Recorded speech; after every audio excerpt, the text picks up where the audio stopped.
নমস্কাৰ, মই কস্তুৰী বৰা। মই পুনৰবাৰ আপোনালোকক স্বাগতম জনাইছোঁ কুহিপাত FB পেজটিলে আৰু লগতে স্বাগতম জনাইছোঁ কুহিপাত YouTube চেনেলটিলে। আজি মই আপোনালোকৰ মাজলৈ এটি ইম্পৰ্টেণ্ট ভিডিঅ' লৈ আহিছোঁ, যি ভিডিঅ'ত মই আপোনালোকৰ লগত শ্বেয়াৰ কৰিবলৈ বিচাৰিছোঁ টোপনি বা স্লিপ সম্পৰ্কে। মই বহুকেইটা আগৰ ভিডিঅ'ত কেইবাবাৰো কৈছোঁ, সেই একেখিনি কথাই হ'ব চাগে, খুব বেছি সালসলনি ঘটোৱা কথা চাগে হয়তো নহ'ব, কিন্তু মই ইম্পৰ্টেঞ্চ অফ স্লিপ এই সম্পৰ্কে কিছুমান ৰিচাৰ্চ বা ষ্টাডি পইণ্ট আৰু লগতে আইডেণ্টিফাই কৰিব পৰা কিছুমান এনেকুৱা চ'ৰ্চ য'ৰ পৰা আমি জানিবলগীয়া কথা থাকে যে আমি যিকোনো এটা ক্ষেত্ৰত সমাধানলৈ আগবাঢ়িলে কি ধৰণে সেই সমাধানটো সুফলগামী হয় বা সেই সমাধানটোৱে আমাক সুফল দিয়ে। এতিয়া কথা হ'ল, বহু ক্ষেত্ৰত আমাৰ আজিৰ সময়ত পৰিস্থিতিগতভাৱে আমি খুবেই বেছি ব্যস্ত আৰু ব্যস্ততাৰ কাৰণে আমাৰ সময়ৰ চবৰে নাটনি।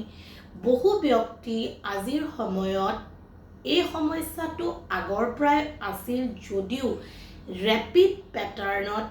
আজিৰ টাইমত বাঢ়িব লৈছে, যে আমাৰ হাতত যিহেতু কৰ্মব্যস্ততা, কাম বহুত,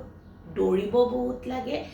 বা জীৱনটোৰ ছিকিউৰিটিৰ কাৰণে আমি ষ্ট্ৰাগল কৰিব লাগে, তাৰ কাৰণে আমি ক'ত সময় বচাওঁ, কেনেকৈ বচাওঁ বা ক'ত আমি আমাৰ টাইম মেনেজ কৰোঁ তাত আমি নিশ্চয়কৈ চিন্তা কৰোঁ। আৰু তাৰ কাৰণে বহু সময়ত বহু ক্ষেত্ৰত বহু লোকে নিজৰ টোপনি বা স্লিপৰ লগত কম্প্ৰমাইজ কৰা দেখা যায়। চাহ একাপ খাই লৈছোঁ। যিহেতু টোপনি আমাৰ অত্যাৱশ্যকীয় এক ফাংচন বা এই নিদ্ৰাক্ৰিয়াৰ দ্বাৰাই আমাৰ নানা ধৰণৰ শাৰীৰিক মানসিক স্বাস্থ্যৰ উন্নতি, লগতে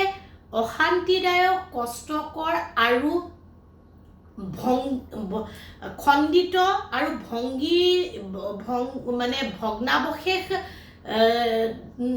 ভগ্নাৱশেষ থকাৰ দৰে যদি টোপনিৰ মাজত ব্যাঘাতপূৰ্ণ টোপনি হয়, তেন্তে সি আমাৰ শাৰীৰিক আৰু মানসিক স্বাস্থ্যত খুব বেছি পৰিমাণে অৱনতি আনে বা তাত বহু পৰিমাণে কষ্ট আনে। বিশেষকৈ মই যিহেতু মানসিক স্বাস্থ্যৰ লগত জড়িত কামসমূহৰ লগত কৰি থকা কৰ্মী হিচাপে মই আপোনালোকক এই কথা অৱগত কৰোঁ যে টোপনিৰ ব্যাঘাতে ব্যক্তিৰ জীৱনত, এজন সুস্থ ব্যক্তিৰ জীৱনত আটাইতকৈ বেছি কষ্টকৰ সময় লৈ আহে, যেনে তেওঁৰ মানসিক পৰিস্থিতি, অৱস্থিতি বা মানসিক স্থিতিৰ অৱনতি আৰু লগতে মানসিক স্বাস্থ্যৰ লগত জড়িত নানা ধৰণৰ সমস্যা তেওঁ ভুগিবলৈ আৰম্ভ কৰে। বহু ক্ষেত্ৰত বহু লোকৰ এক ভয়াৱহ ধাৰণা যে দিনটোত যদি আমি নিৰ্ধাৰিত সময়তকৈ কম শুইও ভালকৈ থাকিব পাৰিছোঁ, ভালকৈ কৰিব পাৰিছোঁ, তেন্তে আমাৰ একো প্ৰব্লেম হোৱা নাই কম টোপনি লৈ। কিন্তু ষ্টাডিয়ে কয়, প্ৰত্যেক দিনা 6 ঘণ্টাকৈ যি ব্যক্তি শুইছে বা 5 ঘণ্টাকৈ তেওঁ টোপনি লৈছে, সেই ব্যক্তিজনৰ ব্ৰেইনে বা মানসিক স্থিতিয়ে বা অৱস্থিতিয়ে তেনেধৰণেই কাৰ্যক্ষম হয়, যিদৰে এজন ব্যক্তি সম্পূৰ্ণ 24 ঘণ্টা নুশুই তেওঁৰ যেনেধৰণৰ অনুভৱ হয়। টোপনিৰ লগত আমাৰ শৰীৰৰ যিবোৰ অসুখ বিসুখ থাকে, সেই অসুখ বিসুখৰ লগতো টোপনি বহু পৰিমাণে ক্ৰিয়া কৰে। আমাৰ যেতিয়া টোপনি কাৰ্য সংঘটিত হয়, তেতিয়া আমাৰ মানসিক স্থিতিটোৱে বা মনটোৱে, মনস্তাত্ত্বিক দিশটোৱে বা আমাৰ মাইণ্ডে ৰিলেক্স মুড বিচাৰে। বহু ক্ষেত্ৰত আমি নাজানাকে কিছুমান এনেধৰণৰ কাম কৰোঁ যি আমাৰ টোপনি ব্যাঘাত জন্মায় আৰু সেই কাম আমি একদম শোৱাৰ খুব কম সময়ৰ আগতে কৰোঁ সেইকাৰণে হয়তো বহুত ক্ষেত্ৰত আজিৰ সময়ত ইউথ কক এডাল্ট কক আনকি শিশুক কক তেওঁলোক নানা ধৰণৰ টোপনিৰ সমস্যাত ভোগে হয়তো তেওঁলোকৰ টোপনি পিছনিশালে নহয় হয়তো তেওঁলোকৰ ৰাতি বহুত সময়লৈ টোপনি নহয় হয়তো তেওঁলোকে যি টোপনি কাৰ্য সংঘটিত কৰে সেই টোপনি কাৰ্যত তেওঁলোকে সেই ফ্ৰেছনেছ আৰু ৰিফ্ৰেছ ফিল নকৰে যাৰ কাৰণে নেক্সট ডে তেওঁলোকে চাৰ্জ হৈ কাম এটা কৰিব নোৱাৰে বিকজ আপোনাৰ টোপনি কমপ্লিট নহ'লে আপোনাৰ বহু ক্ষেত্ৰত ড্ৰজিনেছ আহিব পিছদিনা আপুনি আপোনাৰ প্ৰফেশ্যনেল ৱৰ্কলোড কামখিনি কৰিব নোৱাৰিব ব্যক্তিগত জীৱনৰ বহুত কাম কৰাত ব্যাঘাত জন্মিব একৰ্ডিং টু ৰিচাৰ্চ আৰু ষ্টাডিয়ে কয় টোপনি ক্ষতি হৈ যিমানবোৰ পথ দুৰ্ঘটনা হৈছে সেই দুৰ্ঘটনাৰ হ্ৰাস এজন এলকহলিকে ড্ৰাইভ কৰা এক্সিডেণ্টৰ তুলনাত বহু বেছি বুলি কয় সেইকাৰণে আমি আমাৰ টোপনিটোৰ ক্ষেত্ৰত অত্যাধিক পৰিমাণে সজাগ হোৱাৰ প্ৰয়োজনীয়তা আছে এইখিনি আছিল মোৰ এটা কথাৰ সাৰাংশ কিন্তু মই এতিয়া আপোনালোকৰ লগত মেইন কথাটোলৈ আহোঁ আমি সকলোৱে গমটো পালোঁ যে টোপনি জৰুৰী আমি শুবও লাগে বা টোপনি আমাৰ পক্ষে শাৰীৰিক আৰু মানসিকভাৱে খুবেই বেছি ইম্পৰ্টেণ্ট এতিয়া আমাৰ ওচৰে পাজৰে বা আমি নিজেও যেতিয়া আমাৰ জীৱন ধাৰণ বা জীৱন প্ৰণালীত কিবা এটা বস্তুৰ অলপ ব্যতিক্ৰম আৰু ব্যাঘাত জন্মে তেতিয়া আমি বহু ক্ষেত্ৰত যি শুনো দেখো বেলেগক সুধি শুনি বেলেগক চাই আমি সেই মৰ্মে নিজৰ এটা জাজমেণ্টত আহি তাৰ কিউৰ কৰিবলৈ আমি চেষ্টা কৰোঁ যেনে আমাৰ এক্সাম্পল জ্বৰ এটা হ'লে আমি ফাৰ্মাচীখনত গৈ পেৰাচিটামল এটা খাই পেলাই আমি ৰিলিফ লওঁ কিন্তু সেই জ্বৰটোৰ যেতিয়া কনচিষ্টেঞ্চি আৰু জ্বৰটোৰ উঠাৰ যিটো ৱে সেই ৱেটোত যেতিয়া আমি চেইনটো বন্ধ কৰিব নোৱাৰোঁ আৰু ঔষধ আমি 2-3 দিন খাই থোৱাৰ পিছতো যেতিয়া জ্বৰ নকমে তেতিয়াহে আমি কাৰোবাৰ ওচৰত যাওঁ বা প্ৰফেশ্যনেল ডক্টৰ এজনৰ ওচৰত গৈ হেল্প কৰোঁ আৰু তাৰপিছত ডক্টৰজনে আমাক যিবোৰ টেষ্ট দিয়ে ব্লাডেই হওক ইউৰিনেই হওক যিয়ে হওক কৰোঁ আৰু তাৰপিছত আমি কিবা এটা আনএক্সপেক্টেড ৰিজাল্ট পাওঁ কিয় কাৰণ প্ৰথমতে আমি নিজেই জাজমেণ্ট কৰি নিজেই নিজৰ কিয়ৰৰ কাৰণে চেষ্টা কৰোঁ এইটো মই সম্পূৰ্ণ অশুদ্ধ বা সম্পূৰ্ণ ভুল বুলি নকওঁ যিহেতু সেইটো আমি প্ৰত্যেকেই কৰোঁ আমিও কৰোঁ কিন্তু প্ৰব্লেম কেতিয়া আমি ৰেড ফ্লেগ ফিল কৰিব লাগে তেতিয়া যেতিয়া আপোনাৰ শৰীৰত বা মানসিক ক্ষেত্ৰত কিবা এটা বস্তুৰ ব্যাঘাত ষ্টাৰ্ট হয় আৰু সেই ব্যাঘাতে আপোনাক লগতে আপোনাৰ কাষৰ মানুহখিনিকো অসুবিধাৰ জন্মায় বা সৃষ্টি কৰে বহুত সময়ত এইখিনিতে মই এটা ডিসক্লেইমাৰো দি দিওঁ বহুত সময়ত এইটো এটা অসুবিধা হয় ৰোগীজনে বা যাৰ লগত সেই অৱস্থাটো সংঘটিত হৈ থাকে সেই ব্যক্তিজনে অনুভৱ নকৰে যে তেওঁৰ লগত কিবা এটা অসুবিধা হৈ আছে আৰু সেইটো এটা খুব ডাঙৰ প্ৰব্লেম কিন্তু সেই কাৰণে এই এনেকুৱা ক্ষেত্ৰত যদি আমাৰ অনুভৱ হৈছে যে আমাৰ টোপনি বিশেষকৈ মই স্লিপৰ ওপৰত পালপিটৰি ডিপাৰ্টমেণ্টৰ ওপৰত কৈ আছোঁ কাৰণে কৈছোঁ টোপনিত আমাৰ ব্যাঘাত আহিছে টোপনিয়ে আমাৰ কামবোৰ সম্পূৰ্ণকৈ নোহোৱাত বাধা দিছে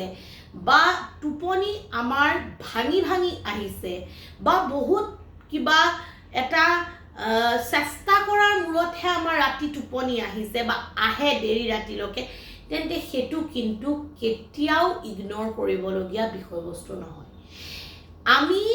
নিজেই নিজৰ এক্সপাৰ্টি হৈ বা কিউৰ কৰিবলৈ গৈ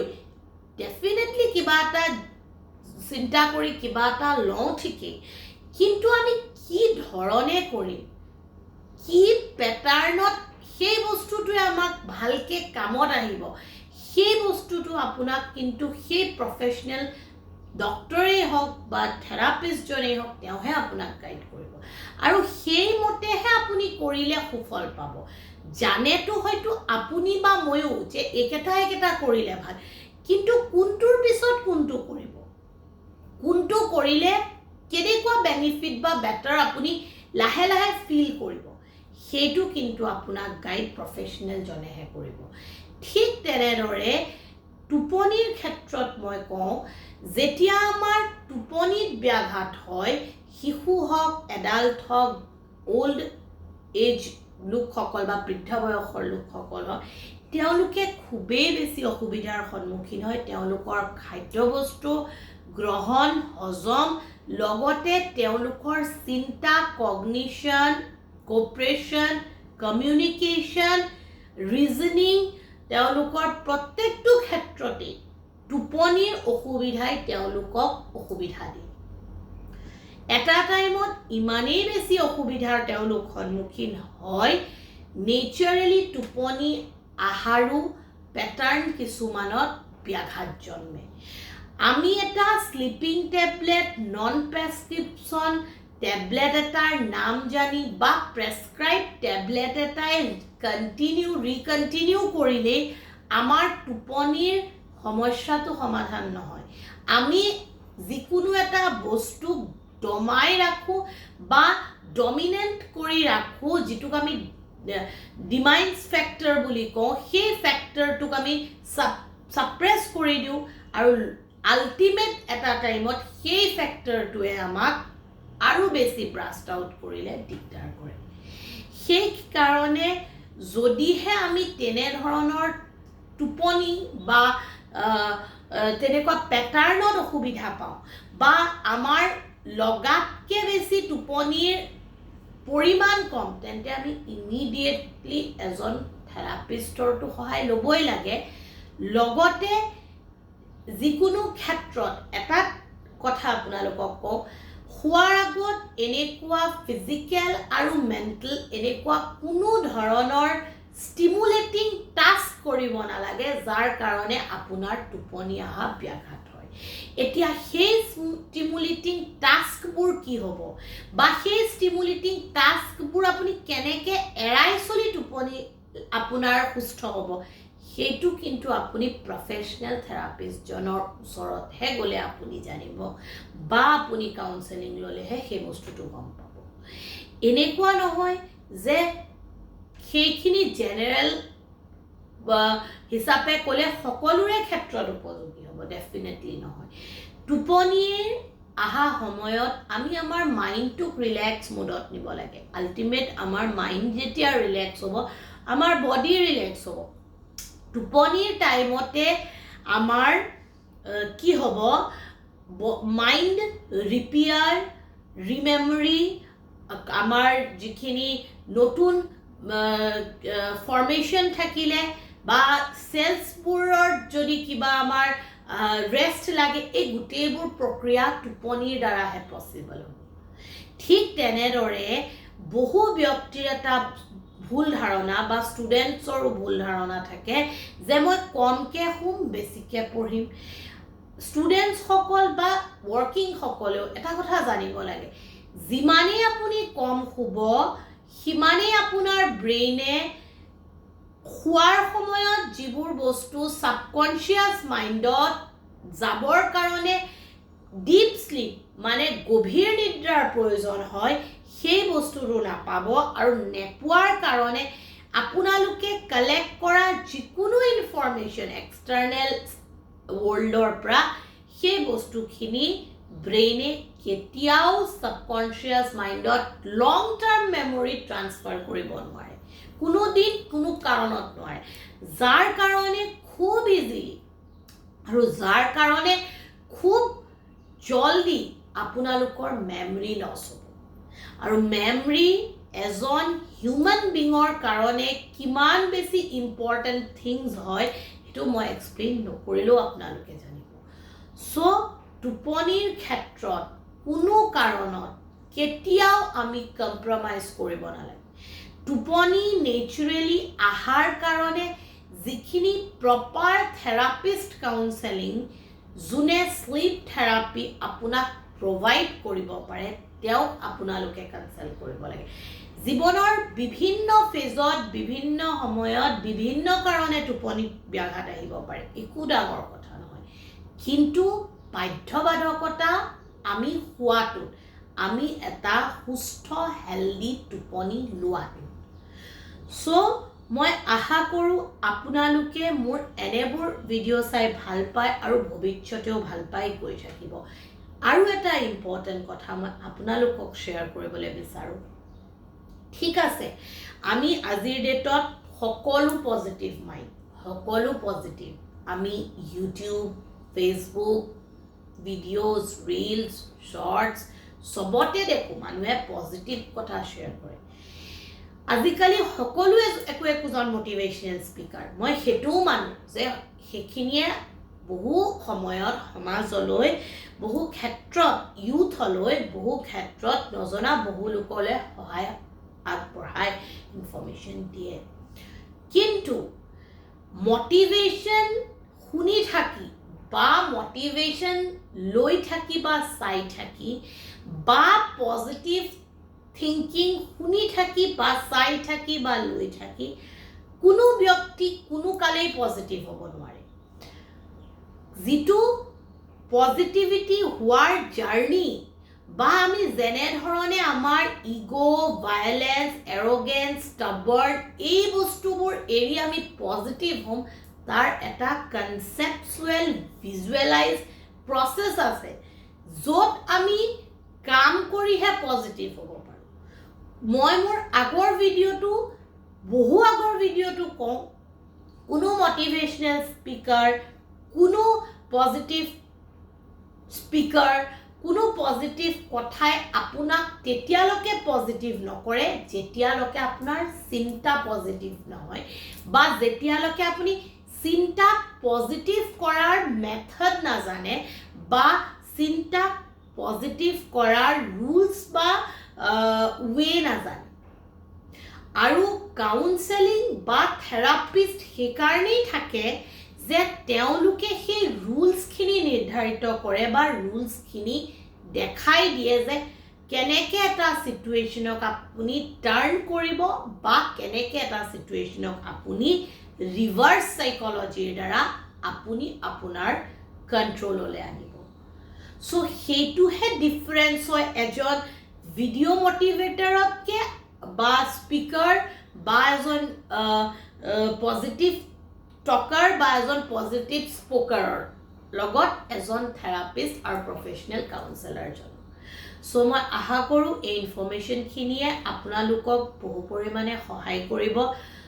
সো আপোনালোকে মোৰ এনে ধৰণৰ ভিডিওবোৰ পৰৱৰ্তী সময়ত পাবৰ কাৰণে মোৰ কুহিপাত FB পেজটি লাইক কৰিব ফলো কৰিব শ্বেয়াৰ কৰিব ডেফিনেটলি কমেন্ট কৰিব ঠিক তেনেদৰে কুহিপাত ইউটিউব চেনেলটি আপোনালোকে সাবস্ক্ৰাইব কৰিব বেল আইকনটো প্ৰেছ কৰিব নোটিফিকেশন বেলটো হিট কৰি ৰাখিব দেন ইমিডিয়েট নোটিফিকেশন ৰিচ কৰিব পাৰিব আজিলে আহিছো পুনৰ এটি নতুন ভিডিওৰ সৈতে আপোনালোকক পোৱাৰ প্ৰতিশ্ৰুতিৰে আপোনালোক সুস্থ থাকক সবল থাকক সুখী থাকক হাঁহি থাকক সম্পৰ্কবোৰ মধুৰ আৰু সম্পৰ্কৰ মাজৰে নাজৰিডাল মজবুতকৈ বান্ধি ৰখাৰ প্ৰয়াস কৰি গৈ থাকক thank you so very much giving your valuable time to watch my video ওম নমো ভগৱতে বাসুদেৱায় নমঃ